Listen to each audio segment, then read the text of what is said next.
আসসালামু আলাইকুম, কেমন আছেন সবাই? চলে আসলাম নতুন আরেকটি ভিডিও নিয়ে। আজকে হচ্ছে বাসার ফ্যান নষ্ট হয়ে গেছে, সেটা ঠিক করতে আসবে মিস্ত্রি। তো এই জন্য আমি একটু দুপুরে আগেভাগে খেয়ে নিচ্ছি, কারণ মিস্ত্রি আসবে, ইলেকট্রনিকের কাজ করবে, বাচ্চাদেরকে একটু দেখে রাখতে হবে। আবার ফ্যান ট্যান ঠিক করতে কত সময় লাগে বলতে পারতেছি না, ক্যাপাসিটার বা কয়েল চলে গেছে, দুইটার একটা হবে। মিস্ত্রি আসলে আসলে জানা যাবে। সে বলতেছিল যে আপা ঘন্টাখানিক সময় লাগবে।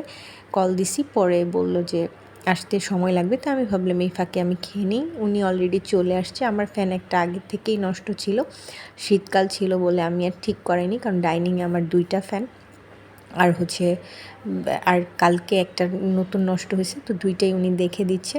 তো ফ্যানে এত পরিমাণে ময়লা ছিল, ওই ভাইয়াটা আবার ফ্যান 2টা পরিষ্কারও দিছে, যার কারণে হচ্ছে আমার অনেক উপকার হয়েছে। আর হচ্ছে এখানে আমি আবার বাজারে গেছিলাম, বাচ্চাদেরকে রেখেই গেছিলাম, কারণ হচ্ছে বাচ্চাদেরকে নিয়ে এত বাজার সদাই করা যায় না।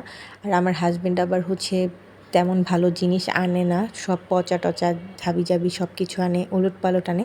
যেই জিনিসটা কম লাগবে সেটা বেশি এনে ফেলে, আর যেটা দরকার সেটা আনেই না। এরকম এক অবস্থা, বলে যে টাকায় হয়নি এমন তমুক। তো এই জন্য আমারটা আমি লিস্ট করে বুঝে শুনে সব নিয়ে আসি, এটা আমার জন্য সুবিধা হয়। বাজারগুলো গুছিয়ে নিব, কারণ আজকে হচ্ছে ফ্যান ঠিক করছে, ঘরগুলো পরিষ্কার করতে সব কিছু মিলে অনেক দেরি হয়ে গেছে। আর কিছু কিছু স্বামীরা আছে যে বউয়ের কাজে অনেক সাহায্য করে, রান্নাবান্না, তারপর কাটাকাটি বা কাপড় চোপড় ধোয়া, ফ্যান পরিষ্কার, টয়লেট পরিষ্কার, কিন্তু আমার স্বামী কোনোটাই সে করতে পছন্দ করে না, সব কিছু আমারই করতে হয়। আর আগে তো বুয়া ছিল, এখন তো বুয়া নেই, যার কারণে আমার একটু কষ্ট হয়ে যায়, একটু না ভালোই কষ্ট হয়, যেহেতু আমার সিজারের বাচ্চা। তাও আমি অনেক কিছুই করতে পারি, শুকনা একটা মানুষ। আবার আমি শুকনা, সেটাতেও অনেক মানুষের সমস্যা যে আমি শুকনা কেন, মোটা হই না কেন। কিন্তু এত মানে খাওয়ার চেয়ে যদি পরিশ্রমটা বেশি হয়, ওই মানুষের স্বাস্থ্য ভালো থাকে না।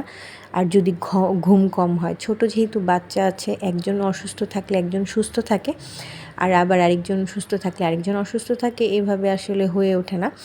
কিছু মানুষ তো বলতেও দ্বিধাবোধ করে না যে তোমাকে কেমন দেখা যায়, খাও না কেন, বা না খেয়ে থাকো কি না।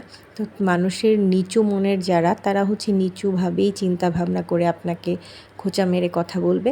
আর যাদের মনটা ভালো বড়, তারা হচ্ছে বুঝবে আপনার পরিস্থিতি কি, আপনি কিভাবে মানে জীবনযাপন করতেছেন, আপনাকে দেখে বুঝবে বা আপনারটা শুনবে, এরকম টাইপ আর কি। তো কালকে বাসি তরকারি দিয়ে দুপুরে খাবার দাবার খেয়েছিলাম। পরে ওর আব্বু বললো যে রাতে আর রান্না করার দরকার নাই। তো তার আবার দই খাইতে ইচ্ছে করছিল পাউরুটি দিয়ে, তো সে দই আর পাউরুটি নিয়ে আসছিলো, সাথে বিরিয়ানি। এগুলোই হচ্ছে রাতের খাবার দাবার। তো দুপুরের একটু তরকারিও আছে, বাসি তরকারি কালকে, সেটাও আমি খেয়ে নিব। আমার আবার বিরিয়ানি পছন্দ না, সে বিরিয়ানিও আনছে।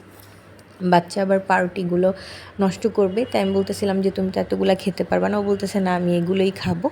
তো জিদ করতেছিল। তো এই হচ্ছে অবস্থা, এই যে খাবার দাবার সব কিছু। আর আজকে হচ্ছে অনেক কাজের ওপরেই ছিলাম। সবাই ভালো থাকবেন, আজকে এই পর্যন্তই। আল্লাহ হাফেজ।